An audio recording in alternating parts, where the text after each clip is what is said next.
டெல்லி சென்ற தமிழக முதலமைச்சர் திரு எடப்பாடி பழனிசாமி பிரதமர் திரு நரேந்திர மோடி அவர்களை சந்தித்து பல்வேறு கோரிக்கைகள் அடங்கிய மனுவினை கொடுத்திருக்கிறார். இது தொடர்பான கூடுதல் தகவல்களை தருவதற்காக எமது டெல்லி சிறப்பு செய்தியாளர் சலீம் நம்மிடையே இணைந்திருக்கிறார். அவரிடத்தில் கேட்கலாம். சலீம், வணக்கம்.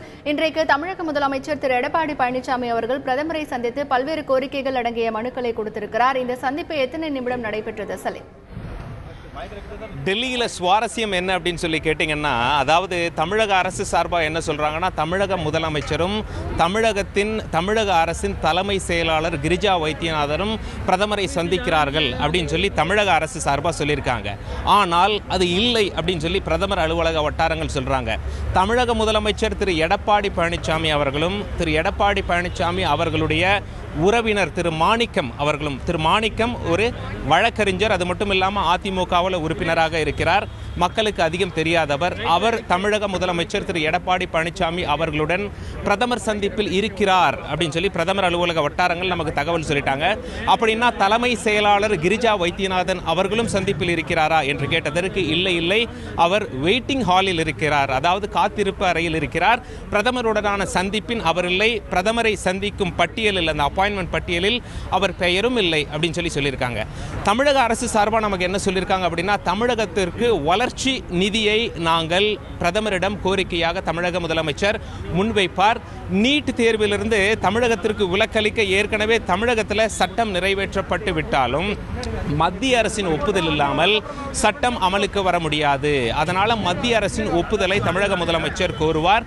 காவிரி விவகாரம், தமிழகத்திற்கு வறட்சி நிவாரண நிதி, ஒவ்வொரு துறைக்கும் மத்திய அரசிலிருந்து வர வேண்டிய நிதி அப்படின்னு சொல்லி ஒரு பெரிய பட்டியலை தமிழக முதலமைச்சர் பிரதமர் நரேந்திர மோடி அவர்களிடம் ஒப்படைத்தாலும் உண்மையில் இது ஒரு அரசியல் சந்திப்பு என நாங்கள் எப்படி சொல்கிறோம் அப்படின்னு சொல்லி டெல்லி வட்டாரங்கள் தகவல் சொல்றாங்க. அப்படின்னா தமிழக முதலமைச்சருடன் பிரதமரை சந்திப்பது தலைமை செயலாளர் அல்ல, தமிழக முதலமைச்சரின் உறவினர் மாணிக்கம் என்பதால் நிச்சயமாக இது ஒரு அரசியல் சந்திப்பு தான் அப்படின்னு சொல்லி டெல்லி அரசியல் வட்டாரங்கள்ல அடிச்சு சொல்றாங்க.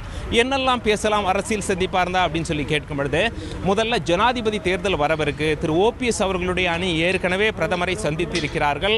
பிரதமருக்கு நிச்சயமா என்ன சொல்லியிருப்பாங்க அப்படின்னா, உங்கள் பாஜகவின் வேட்பாளருக்கு நாங்கள் சப்போர்ட் பண்றோம், அதாவது ஜனாதிபதி தேர்தலில் எங்களுடைய ஒத்துழைப்பு பாஜகவிற்கு இருக்கிறது அப்படின்னு சொல்லியிருப்பாங்க என்று நாம் எடுத்துக்கொள்ளலாம். ஓபிஎஸ் வட்டாரங்கள் அப்படிதான் தகவல் சொல்றாங்க. தமிழக முதலமைச்சர் திரு எடப்பாடி பழனிசாமி அவர்களும் அதிமுக, அதாவது எங்கள் அணியினுடைய சப்போர்ட் உங்களுக்கு தான், ஒத்துழைப்பு உங்களுக்கு தான், நீங்கள் யாரை வேட்பாளராக நிறுத்துகிறீர்களோ அவர்களுக்கு நாங்கள் சப்போர்ட் பண்ணுவோம் என நிச்சயமாக என்று பேசுவார் அப்படின்னு சொல்றாங்க. காரணம் என்ன? கடந்த 3 முறை ஜனாதிபதி தேர்தலை நாம் எடுத்து பார்க்கலாம். 2007 ஜனாதிபதி தேர்தல், 2002ஆம் ஆண்டு ஜனாதிபதி தேர்தல், சமீபத்தில் 2012ஆம் ஆண்டு ஜனாதிபதி தேர்தல், 3 ஜனாதிபதி தேர்தலிலும் பாஜகவின் வேட்பாளரைத்தான் அதிமுக ஆதரித்திருக்கிறது. ஆக ஜெயலலிதா அவர்கள் வகுத்து தந்த அதே பாதையில் நாங்கள் செல்வோம் அப்படின்னு சொல்லி அதிமுகவினர் சொல்லியிருக்காங்க. அந்த அடிப்படையில் திரு எடப்பாடி பழனிசாமி அவர்களும் பாஜகவின் வேட்பாளருக்குத்தான் சப்போர்ட் பண்ணுவார் அப்படின்னு சொல்லி மிக தெளிவாக சொல்றாங்க. ஏன்னா திமுக காங்கிரஸ் இன்னொரு பக்கம் இருப்பாங்க.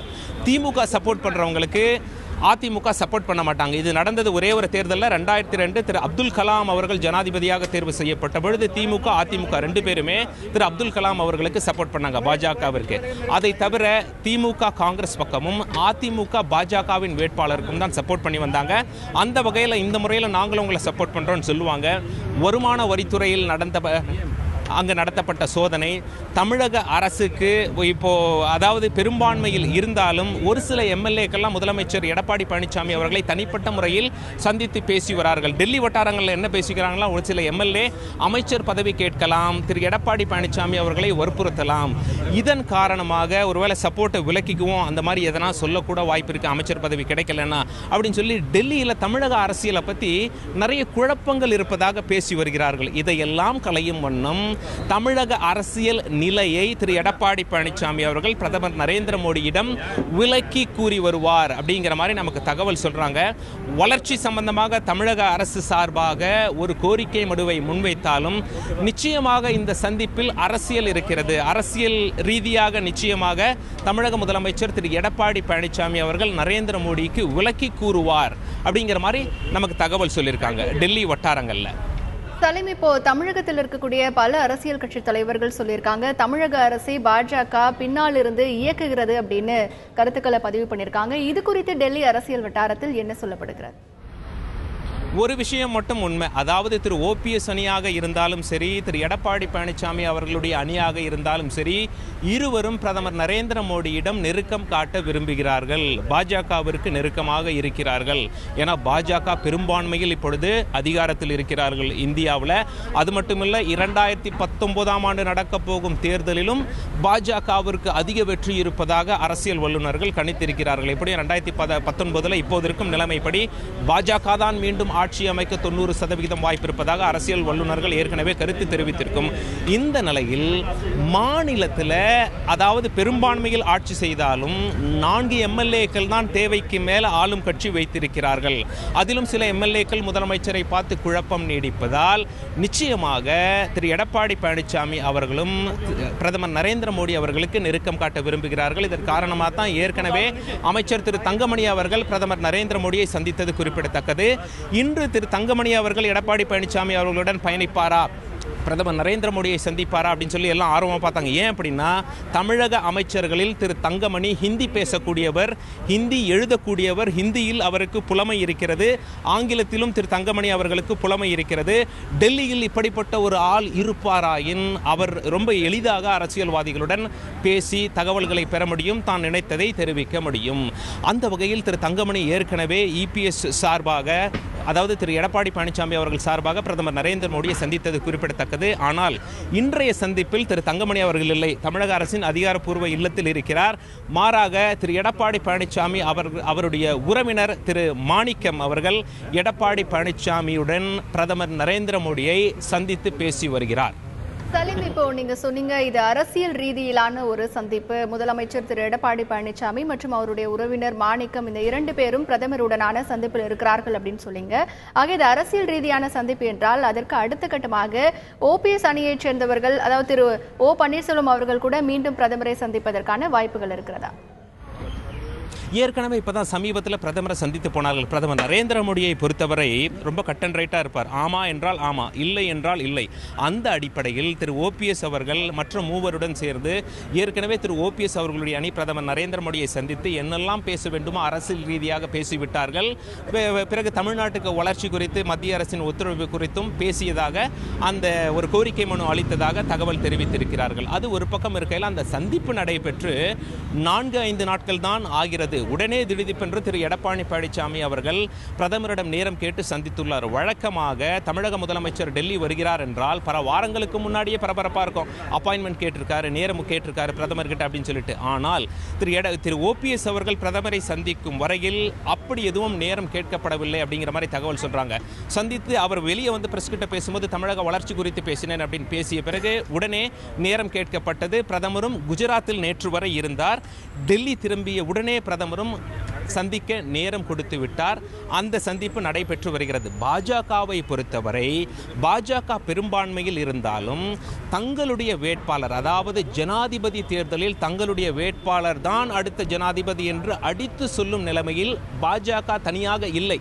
கூட்டணி கட்சிகளின் உதவி தேவைப்படுகிறது. அதிமுக ஆந்திராவில் ஜெகன்மோகன் ரெட்டி ஏற்கனவே போய் சப்போர்ட் பண்ணிட்டார், இந்த மாதிரி நான் உங்களுக்கு தான், உங்களுடைய வேட்பாளருக்கு தான் அப்படின்னு சொல்லிட்டு. அதே மாதிரி கேசிஆர் இப்படியெல்லாம் சப்போர்ட் பண்ணி வராங்க. ஆக சப்போர்ட் பாஜகவிற்கு பொறுத்தவரை அவங்களுடைய ஒத்துழைப்பு, மற்ற கட்சிகளுடைய ஒத்துழைப்பு அதிகரித்திருக்கிறது. இப்போ பாஜக என்ன நிலைமையில் இருக்கிறார்கள் என்றால், நாங்கள் சொல்லும் வேட்பாளர்கள் தான் அடுத்த ஜனாதிபதி என்னும் நிலையில் பாஜக வந்துவிட்டது.